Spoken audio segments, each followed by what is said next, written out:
Qachondan oyog'im og'riydi, bormagan joyim qolmadi. Turkiyaga borib kelishini keldim. Men Namangan shahridan kelganman. Kelganimga mana bu 7 kun bo'ldi. Juda ham chiroyli qarshi olishdi. Ulug'bek kutib oldilar. Bizni vrachimiz, Yerruh Bahromjonov vrachimiz bir şey tavsiya qildilar. Men qachondan oyog'im og'riydi, bormagan joyim qolmadi. Turkiyaga borib kelishini keldim. Kelmay 2 oy bo'ldi. O'zgarish bo'ldi, yana qaytarandida. Bundan 5 yil oldin o'zimizda Namanganda operatsiya qildirganman oyog'imni. Shib qaytib nimalarni bilmadimda hamma yoqqa bordim. Andijonga ham bordim. Endi ham 2 marta operatsiya bo'ldi.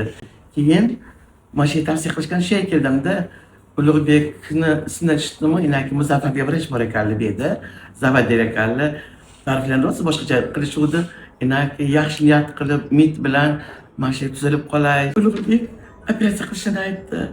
Muzaffar degan vrachimiz uzoqda ekanlar, kelishini aytdi. Suyunib kutdim, orzu qilib kutdim. Xudoga shukr, doktor keldilar. Men bir zo'r bo'laman, o'zimga umid qilib, men yaxshi bo'laman degan niyatda operatsiyaga rozi bo'lib yotdim. Oyog'imda kichkina chaqa bor. Asha azob berdi. Xudoga shukr, operatsiya qilishdi. Men rosa xursandman. Shunaqa sekin, chiroyli ish turibman-da. 5-6 kishi qarashdida. Shunaqa zo'r chiqdim. Ishimiz 45 minutdan 35 minutdan chiqdim bilmayman. Sezmadim. Lekin og'irga shunaqa xursand bo'ldimki, o'zimda umid hosil bo'ldi. Men yaxshiman, o'zgardim. Demak, to'g'ri aytishibdi.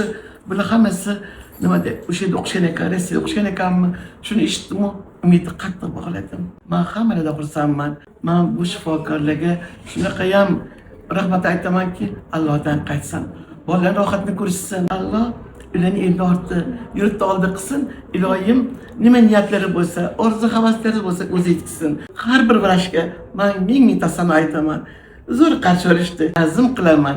Katta rahmat aytib, umri uzun bo'lsin deb qolaman. Rahmat qizim.